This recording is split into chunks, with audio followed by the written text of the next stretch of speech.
Je suis vivant, dit le Seigneur. Je ne veux pas que l'homme meure. Revenez à moi de vos mauvaises voies et je guérirai vos cœurs blessés.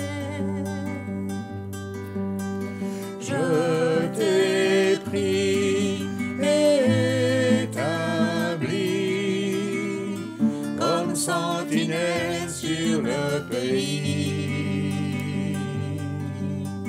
Je t'ai pris et établi comme sentinelle sur le pays.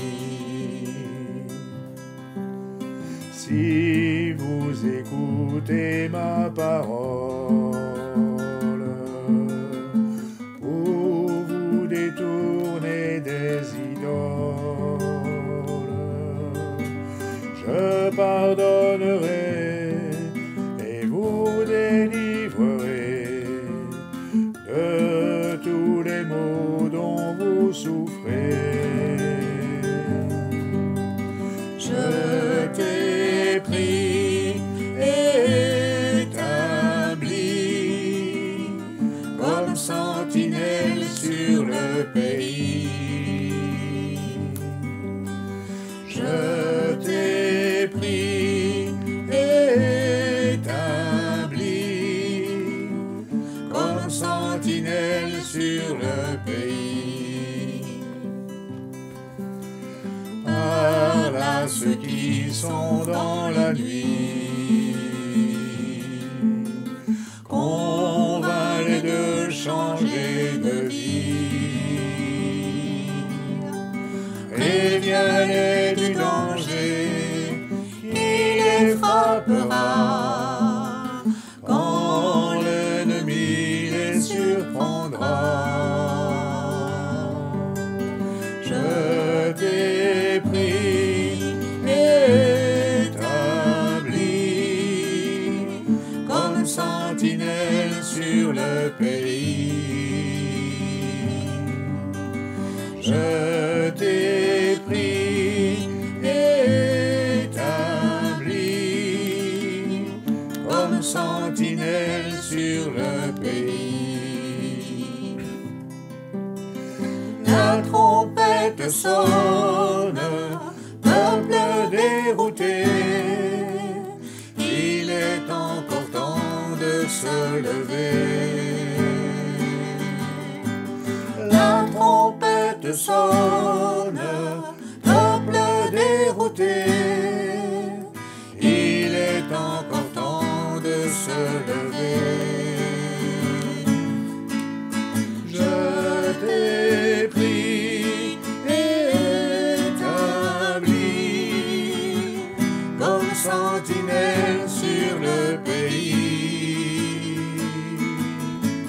Je t'ai pris et établi comme sentinelle sur le pays.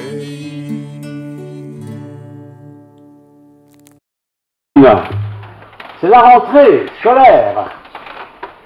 Et tout le monde sait qu'à la rentrée scolaire, on va retrouver les copains et les copines, mais on va aussi peut-être retrouver les gens qu'on n'a pas trop envie de voir. Les profs. Profs de sciences. Ou profs de je ne sais pas quoi. Les maths. Ah, les maths, c'est vrai. Alors on va laisser sortir les petits enfants, comme ça ira. Pas de problème. J'ai intitulé mon message de ce matin pour les jeunes en particulier, mais nous sommes tous jeunes de toute façon. J'ai pas pu résister. Elle va résister, hein, c'est clair, il faut qu'elle pleure. Hein. J'ai pas pu résister. Vous avez deviné que cette phrase, c'est une phrase qui se met dans un cadre de péché. J'ai pas pu résister.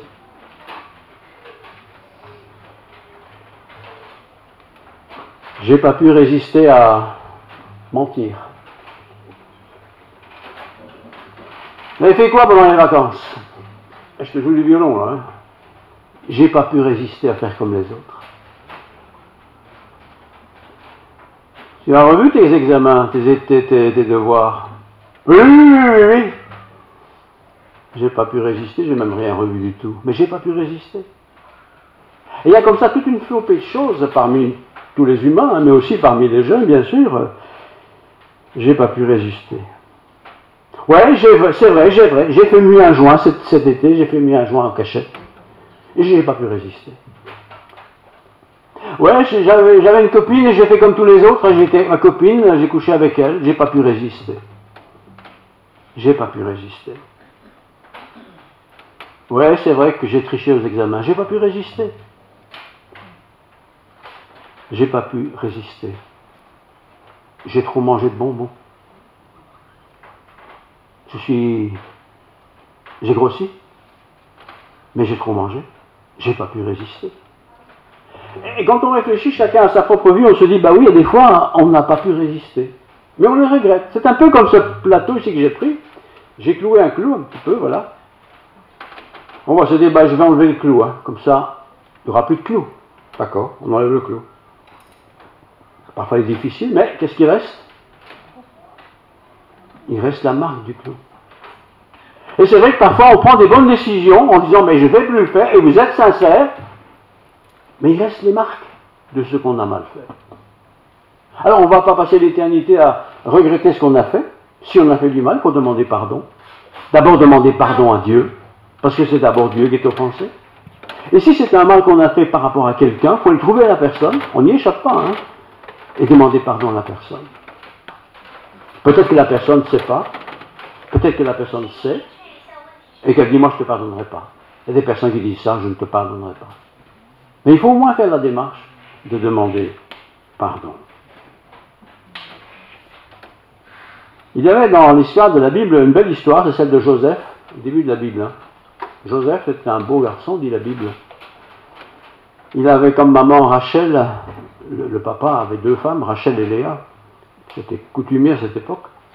Et lui, Joseph était le fils aîné avec Benjamin de cette charmante femme Rachel. Et Jacob, il aimait Rachel. Il aimait Rachel parce qu'elle était belle. Mais qu'est-ce qu'elle pouvait être belle? Il aimait Léa aussi. Mais Léa, c'était une super cuisinière.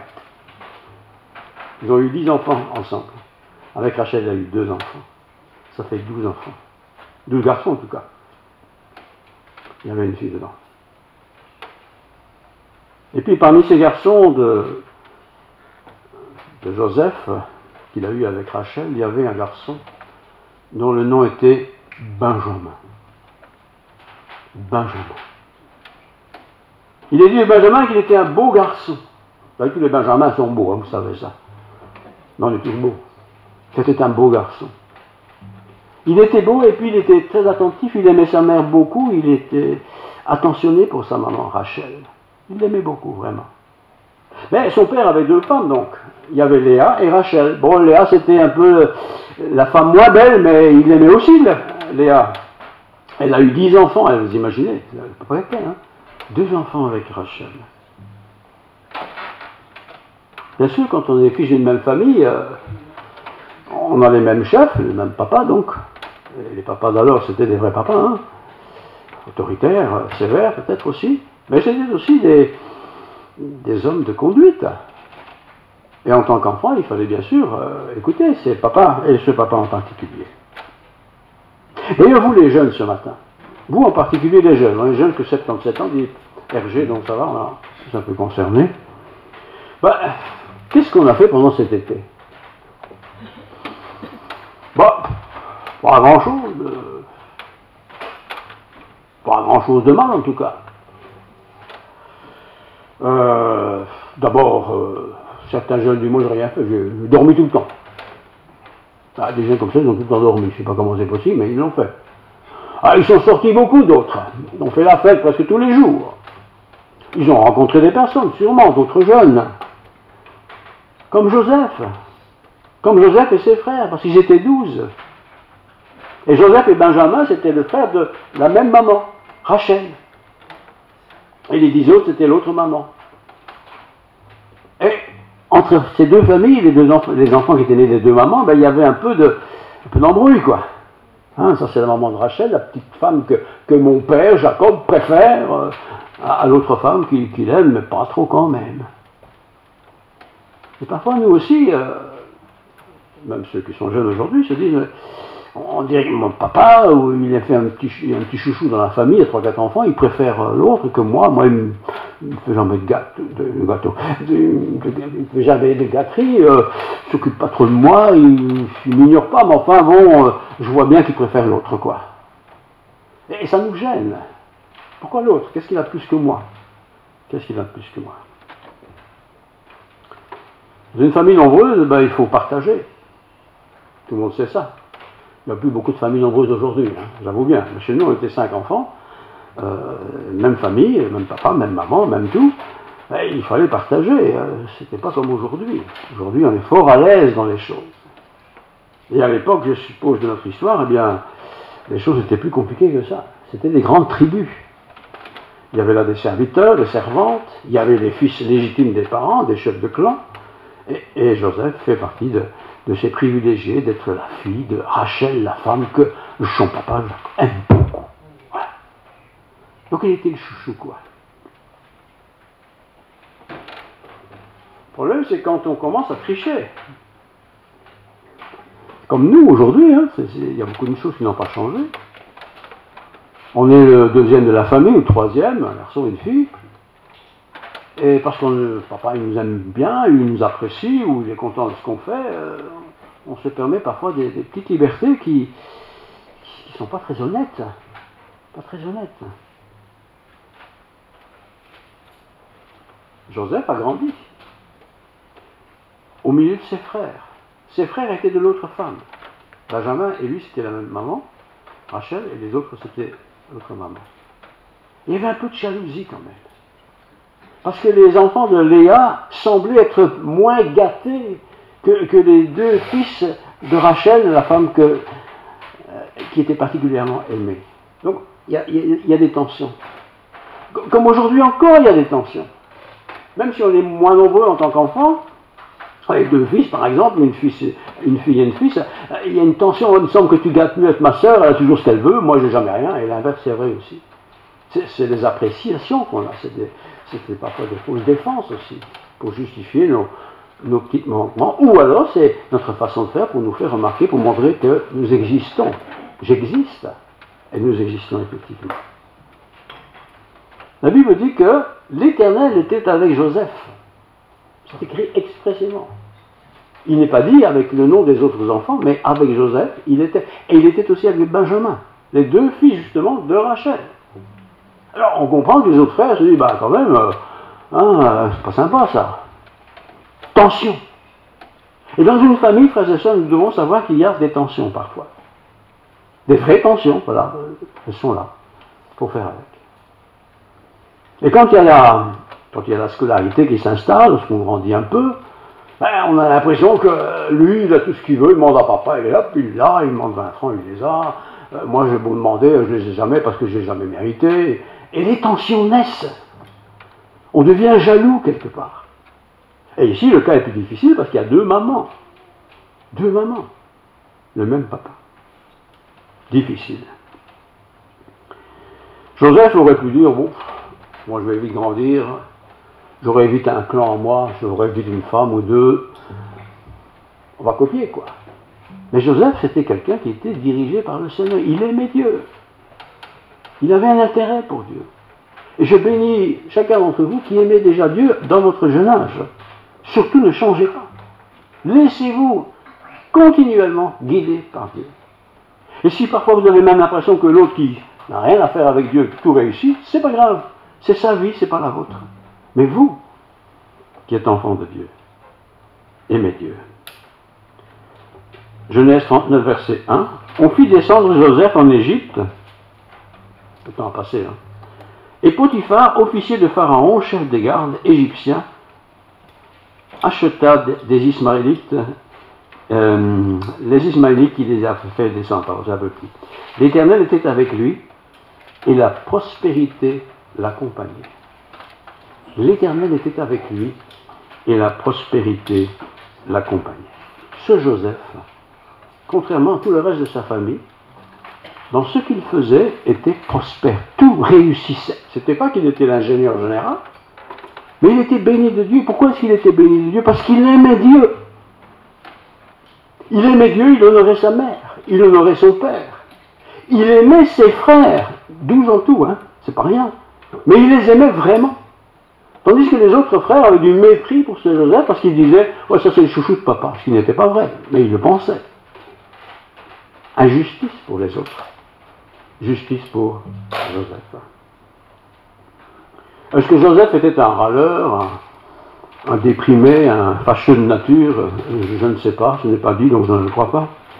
Mais ce qui est sûr, c'est que tout avait l'air de lui réussir dans la vie. Tout avait l'air de lui réussir. C'est comme dans nos familles, même s'il y a 2 enfants, on a l'impression qu'il y a un des frères ou de sœurs, elle réussit à l'école, ça marche bien, des copains et des copines, maman elle le préfère. Enfin, on a comme ça ces jugements sur celui qu'on n'aime pas trop, qui sont peut-être vrais en partie, mais certainement pas à 100%, mais qui fait que notre relation avec cette personne se complique. On juge mal. On juge mal. Joseph, c'est vrai qu'il était aimé de son père, parce qu'il faisait les choses que son père lui demandait, et il les faisait bien. Les autres faisaient aussi les choses que le père demandait sans doute, mais il les faisait mal. Alors 1 fois, 2 fois, 3 fois, ça va, mais à la longue, le père, il devient un peu... il rechigne, il n'est pas content, il râle un peu, et les tensions s'installent. Et dans nos familles qui sont aujourd'hui beaucoup plus petites qu'autrefois, on est parfois 2 enfants et on dit tiens, ça c'est le chouchou de maman, hein, et tout ce qu'il demande, il l'a. Mais il n'a pas tout, c'est pas vrai. Tu penses qu'il a tout ce qu'il demande, ce n'est pas vrai. Mais toi, tu te demandes toujours mal, ou quand il ne faut pas, ou quand c'est pas le moment. Réfléchis. Tu dis que tu es chrétien, tu vas à l'église, très bien. Mais à l'école, qu'est-ce qu'on voit chez toi qui voit que tu vas à l'église? Ça ne veut pas dire qu'il faut dire que j'étais à l'église. Mais qu'est-ce qui fait la différence? Ah, la différence, c'est celle-ci en gros. Hein.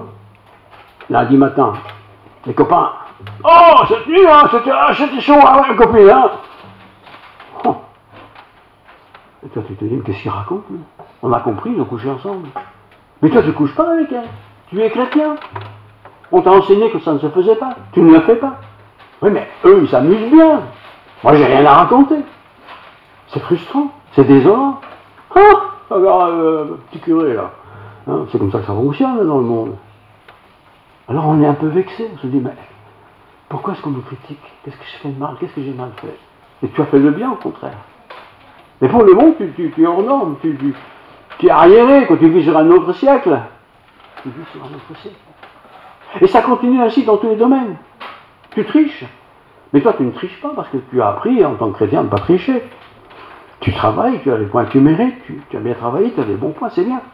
Tu ne triches pas. L'autre, il s'en fout. Il triche. Visiblement, il triche. Et il réussit bien. 20 sur 20. Tous les contrôles. Hop. Génial. Bon enfant. Bravo. Et toi, tu te dis, moi, j'ai pas triché, mais j'ai pas 20, mais j'ai 18. Ben, ça te suffit, 18, non? Mais tu n'as pas triché, c'est bien. Pas facile. Pas facile d'être honnête aujourd'hui. Vraiment, c'est pas facile. Hein. Même pour n'importe qui. Hein. C'est pas facile. Tu t'en fous, mon vieux. Vas-y si tu peux. C'est ça qu'on entend tout le temps. Tu regardes la télé, c'est ça que tu vois tout le temps. Tu vois les collègues, les amis, enfin n'importe qui. C'est ça qu'ils font tout le temps. Pas tous, heureusement, mais beaucoup. Alors, toi, tu es chrétien. Tu en sais assez pour savoir qu'un chrétien doit marcher droit, quoi. Il doit être honnête, il ne couche pas avec toutes les filles qu'on rencontre, hein, ça ne se fait pas. Tu le sais, ça. Viscéralement, tu le sais. Mais tous les autres copains, eux, ils ont une liste de vantardises pas possible. Hein. Toutes les filles leur courent après, chez les garçons, soi-disant, ce qui n'est sûrement pas vrai, mais on le dit, et on est jaloux. Et moi, je suis chrétien, je vais à l'église, je vais chanter, j'écoute le pasteur chaque dimanche, là, et je suis frustré, quoi. T'es frustré de quoi? Parce que tu ne pêches pas. C'est pas grave ça. C'est bien, c'est très bien. Eux, ils font ce qu'ils veulent. Ils font ce qu'ils disent. Ils disent ce qu'ils font. Peut-être. Peut-être ils ne le font pas d'ailleurs. Sont-ils heureux pour ça? Sont-ils heureux dans le monde ceux qui se droguent? Sont-ils heureux? Ils fument leur joint, je sais pas. C'est nécessaire ça. Tu as besoin de ça. Non, tu n'as pas besoin de ça. Mais tu fais comme tout le monde. Parce qu'en plus, il y a moyen de trafiquer un peu financièrement, ça t'aide d'avoir de l'argent. C'est difficile. Joseph n'a pas connu tout ce que je viens de vous raconter, mais il a connu la difficulté de ses frères, 10 frères, les fils de Léa, qui étaient jaloux de Joseph. Et pourquoi ils étaient jaloux? Essentiellement parce que il était le chouchou de Joseph. Joseph avait un cœur particulier pour... Le papa de Joseph avait un cœur particulier pour Joseph.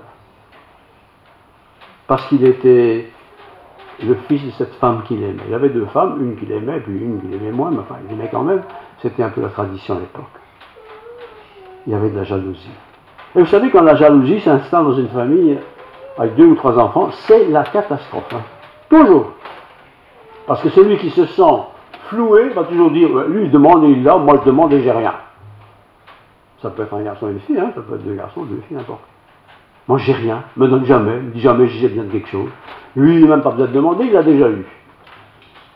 Et on est jaloux. Et cette jalousie qui s'accumule en nous en tant qu'humains, jeunes, adolescents, grands jeunes, eh bien se reprojette sur l'autre. Sur celui qui dans la classe semble toujours réussir. Toujours premier de classe, les profs disent que du bien de lui, bah oui, il est facile, son père est directeur général de la société XZ. Facile. Je parie qu'il triche tout le temps. Et on est parti dans les idées. Hein. Et tu t'en fous. Tu t'en fous qu'il triche tout le temps. C'est pas ton problème, ça. Toi, ne triche pas. Tu n'as pas 20 sur 20, c'est pas grave. Tu n'as pas besoin d'avoir 20 sur 20 pour réussir. Mais ne triche pas. Ne mens pas. Ne te fais pas croire que tu es plus sain qu'un autre. Ça, c'est dans le monde. Mais si tu dis que tu vas à l'église, tu es à l'église. C'est pas ce qu'on t'enseigne, c'est pas ce qu'on t'apprend. C'est pas ce que tu lis dans la Bible. Pourtant, les enfants de Joseph, les enfants de... Voilà, merci. Voulaient être bien reconnus. Ils voulaient être appréciés. Il aurait tant voulu que Potiphar, grand homme d'affaires, jette les regards sur lui. Mais Potiphar n'avait que faire d'un honnête citoyen. Il fallait des escrocs pour pouvoir escroquer. Vous pouvez lire ça dans la Genèse, c'est très intéressant, ça ne dure pas très longtemps, mais c'est très agréable. Et dans notre histoire, ce qui est intéressant, c'est qu'à cause de Joseph, qui travaillait pour Potiphar, Potiphar est devenu quelqu'un de béni par Dieu, au travers du travail de cet esclave, parce qu'il était esclave en fait. Mais cet esclave était honnête. Et Potiphar a bénéficié de Dieu à cause de ce jeune homme qui travaillait pour lui, mais qui était honnête. Vous vous rendez compte? Vous êtes dans une école, ou une classe, disons une classe, et cette classe étant particulièrement bien reconnue parce que dans cette classe, vous êtes peut-être le seul élève qui est chrétien, croyant, engagé, et qui, à cause de votre façon d'agir, fait bénir cette classe. Vous imaginez ça? Ça ne veut pas dire que cette classe, ils vont tous réussir sans travailler, c'est pas ça du tout. Mais cette classe sera peut-être bénie. Cet élément-là, vous, en particulier chrétiens, chrétiennes, vous allez influencer les copains et les copines. Allez, on s'en fout, hein, le prof n'est pas là, on s'en fout, on va aller boire un pot. Tu n'es pas obligé de faire comme eux, hein. Moi, je ne vais pas boire un pot. Il n'est pas 16 heures, je reste à l'école. Ah, arrête. Faites comme vous voulez, moi je reste à l'école, c'est la règle. Mais si en plus on marche droitement, et si en plus on est béni par Dieu parce que nous réussissons notre travail, vous allez vous dire, mais comment c'est possible? Il réussit tout. Une grosse tête? Non. C'est peut-être simplement un élève comme moi, mais qui travaille, qui est béni. Parce que Dieu bénit, vous savez. Concrètement. Il bénit aussi les adultes, hein, c'est la même chose.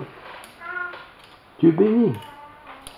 Et la jeunesse, quand elle est dans la voie de Dieu, dans la marche avec Dieu, pas avec une espèce d'auréole sur la tête, on est les meilleurs que les autres, pas du tout, eh bien nous sommes soutenus par Dieu. Nous avons tous une intelligence, mais parfois on a des trous de mémoire, tout le monde sait ça. Et vous avez vraiment étudié. Et vous avez un interro, un examen, n'importe. Je n'arrive pas à me souvenir. Mais vous avez étudié. Mais vous pouvez très bien prier le Seigneur. Écoute, j'ai vraiment étudié, tu le sais. Aide-moi à retrouver ce que j'ai trouvé pour que je réussisse, pas avec 50 sur 50, mais que je réussisse. Mais faites l'expérience, vous allez voir. Lui, il va dire, ben, je vais l'aider, il a vraiment travaillé. Voilà. C'est pas quelqu'un qui n'a rien fait. Que ton copain, il y a des petites notes dans sous sa porte, il triche. C'est son problème, c'est pas le tien. T'occupe pas. Tu n'es même pas obligé d'aller le dénoncer, c'est pas ton affaire, ça. Mais toi, et dans la classe où vous êtes, et dans l'école par extension, on vous regarde vivre. Et s'ils savent que vous allez à l'église, en plus, et souvent, je dis, oh, voilà encore un petit drôle, là, il va quand même pas nous faire la morale. Non, on n'est pas là pour faire la morale. Mais on est là pour être des exemples de droiture. On n'est pas obligé d'accuser un prof de quelque chose qu'il n'a jamais fait, qui ne s'est jamais passé. Pas parce que tout le reste le fait. Ce n'est pas vrai. Ce n'est pas vrai. Je ne dois pas mettre toute la classe contre moi. Mais je dois vivre en tant que chrétien, même à l'école. Et c'est pas facile à l'école. C'est pas facile à l'école parce que on ne vit pas ensemble, sauf le temps de l'école, et voilà, chacun a son histoire, évidemment. Moi et ma maison, nous servirons l'Éternel. Joseph aurait pu être beaucoup de choses. Et il est devenu beaucoup de choses. Plus tard, il est même devenu ce qu'on pourrait appeler aujourd'hui un premier ministre en Égypte. Parce que le grand Potiphar l'a remarqué. Mais ce n'était pas son but, il ne voulait pas ça, lui. Il voulait plaire à Dieu. Et parfois, les promotions sont aussi accessibles aux enfants de Dieu. Oui, il y a notre travail, il y a nos connaissances et tout ça qui joue un rôle. Mais il y a parfois le choix qu'un patron fait. Vous êtes deux pour une place, vous avez les mêmes qualités à peu près, même formation, même tout le même. Mais le patron doit en choisir. Un, qui va-t-il choisir? Celui qui a de beaux yeux, un beau nez, on peut simplement dire, mais Dieu va guider son choix. Moi, je crois ces choses-là, tout simplement. Mais je ne vais certainement pas tricher, tronquer l'affaire pour qu'il me choisisse, raconter des blagues qui ne sont pas vraies. Un enfant de Dieu, que vous êtes tous, je pense, doit marcher droit. Tu as raté ton contrôle, par exemple.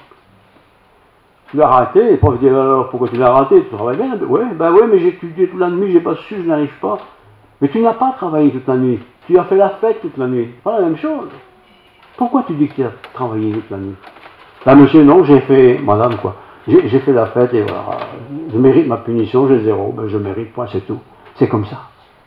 Faites l'expérience, vous allez voir comme c'est difficile, mais vous allez voir combien après les choses sont différentes.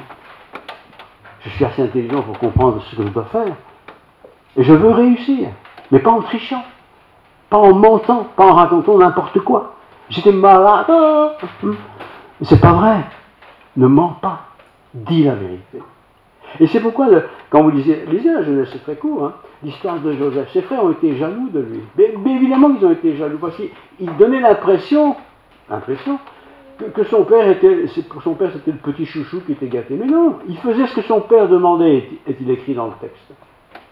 Il faisait ce que son père lui demandait. Il ne demandait pas que les belles choses, il demandait n'importe quoi, comme tout le monde, comme tous les autres frères. Mais il le faisait sans tricher. Et il était béni. Alors, pour nous aujourd'hui, à notre époque, mais nos parents nous demandent quelque chose, tu vas faire ça ou ça, tu le fais. Tu dis pas que tu l'as fait si tu ne l'as pas fait. Ne mens pas. Parce que ça va te tourmenter, tu as menti. Et un jour ou l'autre, ta mère va savoir que tu as menti. Mais quelle affaire? C'est maman, bien sûr, elle va pardonner, forcément, mais quand même. Ne mens pas. Dis que tu n'avais pas envie. Ça t'énerve. Dis-le. Et dis-le pourquoi. Dis-le.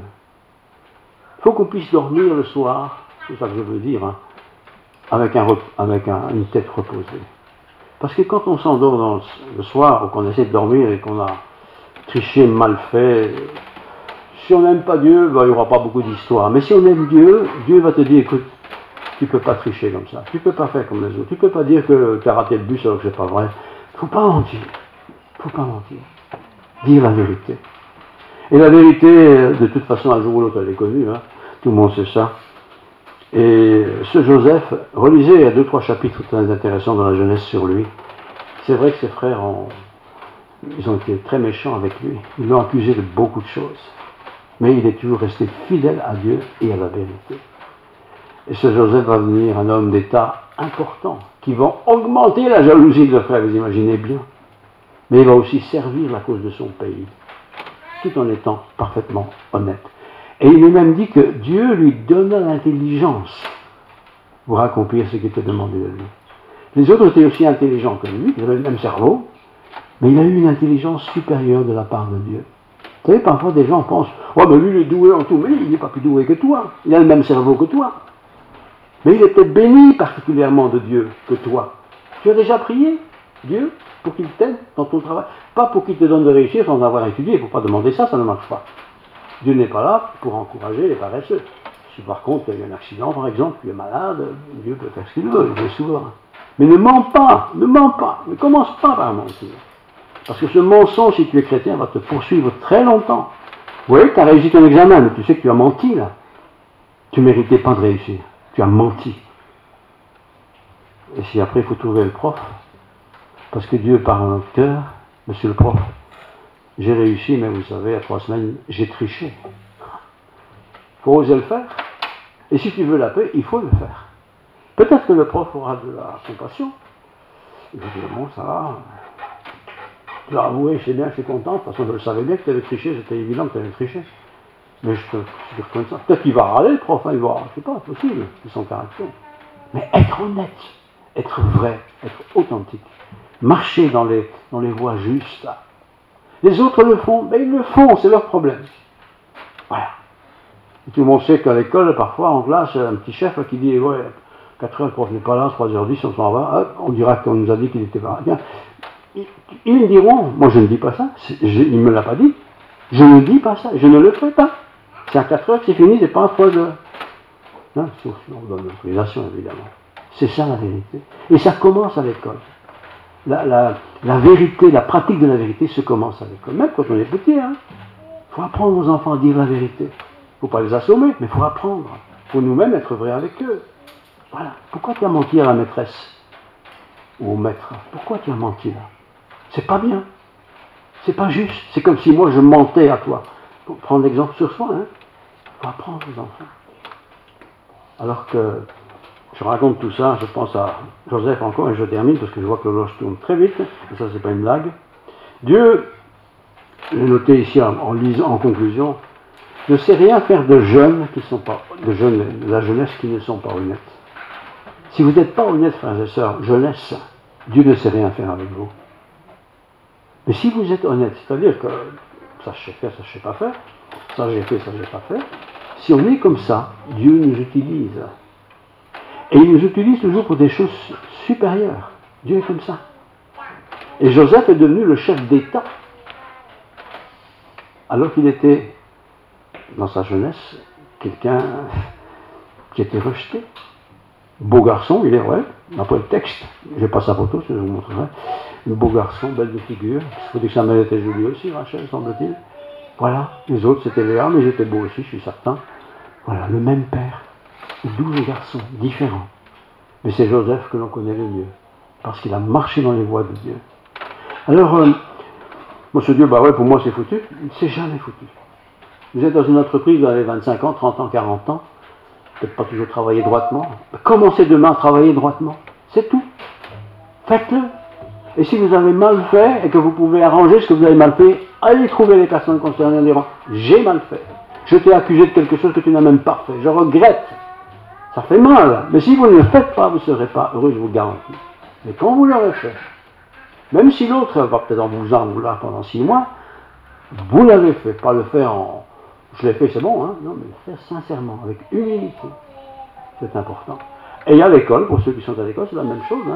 C'est pas parce que toute la classe a décidé de boycotter le prof X ou Z que vous devez faire la même chose. Faut pas. Le prof n'est pas là pour être aimé, il est là pour enseigner. Même un prof, bien sûr, ou pas, mais on l'apprécie ou pas, mais il est là pour être respecté. Je respecte ce prof. Il m'a mis 0, il a jugé que j'avais 0, je ne vais pas en faire une affaire d'État. Alors que mon voilà, il a eu 10, mais il a triché royalement, mais c'est son problème, c'est pas le tien. Toi, travaille, fais comme tu peux. Tu réussiras, c'est certain. Alors je vous souhaite de belles réussites scolaires, pour vous qui êtes à l'école, de belles réussites, j'entends par là des réussites honnêtes, droites, On a besoin parfois du secours de Dieu, des choses qu'on ne comprend pas toujours. Hein, c'est quand même compliqué les études. On peut demander au Seigneur, voilà, moi j'aime pas la chimie, ça m'énerve ces machins-là. Je ne comprends pas trop, aide-moi Seigneur. Mais il ne faut pas dire, moi je m'en fous, je fais rien, j'aurais bien. Non, tu t'en fous pas. Un chrétien ne se fout pas des gens. Voilà, tu es un homme d'affaires, mais tu fais des affaires honnêtement. Tu es ce que tu es, fais-le droitement. Fais ce que tu peux, mais fais-le justement. Et si tu n'as pas réussi, ne te mets pas à dire que tu as tout réussi, que c'est l'autre qui est en tort, ce n'est pas vrai. Ce n'est pas vrai. Alors bien sûr, si vous avez des enfants, enseignez-leur ces vérités. Enseignez-leur la vérité. Je voudrais faire partie de la chorale, mais tu chantes pas bien. Ah si, je chante bien. Mais non, tu chantes pas bien. Je vais te mettre à une école pour apprendre à chanter, pour participer. Oui, c'est comme ça qu'il faut fonctionner. Vous êtes d'accord avec moi ou pas? Vous n'êtes pas obligé, hein? Soyez vrai. Mais je pense que c'est important ce début d'année, c'est ce que je voulais partager, c'est de marcher comme Joseph a marché tout au long de sa vie. Et le peuple d'Israël a beaucoup bénéficié de la grande sagesse de Joseph. Et il est dit que la sagesse était donnée par Dieu. Et si vous êtes un érudit en maths, ou en français, ou en tout ce que vous voulez, ne dites pas c'est moi. Dites merci Seigneur pour l'intelligence que tu m'as donnée. Dans la comptabilité, par exemple. Et il en faut. Dans la cuisine, pour cuisiner, il faut de la sagesse, de l'intelligence. Dans le travail de jardinage, n'importe ce que vous faites est précieux. Et si vous le faites bien parce que Dieu vous a béni, eh bien soyez reconnaissant à Dieu. Et n'ayez pas peur de dire j'ai réussi parce que j'ai beaucoup travaillé. Oui, vous avez travaillé très bien, mais Dieu vous a permis de travailler et de réussir. Soyez reconnaissant à Dieu. Voilà. Et s'il arrive parfois, ma femme me regarde, non, je termine. Hein. Et s'il vous arrive de rater quelque chose, c'est pas la fin du monde. Hein. On recommence, on demande une deuxième session, ça arrive, hein, ou je ne sais pas ce qu'il faut faire, mais voilà. Il y a moyen de se rattraper certainement en étant honnête. Prions. Seigneur, merci pour ce Joseph, jeune homme qui était beau, dit le texte, beau de figure. Ah, c'est certainement celui qui devait être bien apprécié par beaucoup de jeunes filles. Évidemment, à l'époque, ce n'était pas comme aujourd'hui, les choses étaient différentes, mais Joseph a marché dans tes voies. Il a honoré son père et sa mère. Il a respecté ses frères. Il a été méprisé, rejeté, c'est vrai. Mais il est resté fidèle à une vie juste et sainte. Et nous avons son histoire, avec tous les détails. Merci Seigneur. Nous avons aussi nos propres vies, nos propres histoires, nos propres qualités, nos propres forces dans la vie. Celles-là, nous voulons certainement les exploiter. Pas pour écraser l'autre, mais pour notre bien et pour l'utilité de la communauté, pour l'utilité de la société. Merci pour les talents que tu nous donnes. Et ces talents, nous voulons encore les perfectionner, Seigneur. Aide-nous à nous appliquer à les perfectionner. Et pour ceux qui vont se marier, qui souhaiteraient se marier, je te prie pour la même chose. Trouver la personne qui soit, la personne qui tu choisis. Important de vivre ensemble dans ta volonté. Important de prendre sa retraite dans ta volonté. Important tout simplement de vivre tous les jours de notre vie dans ta volonté. Secours-nous, Seigneur, instruis-nous, donne-nous de comprendre ces histoires de la Bible qui nous ont été données pour instruction. Que nous soyons bénis et heureux dans ce que nous faisons. Gloire à ton nom. Amen. Amen. Père, je n'ai qu'un désir, être près de toi et sentir tes bras. Père, tu as envoyé ton Fils bien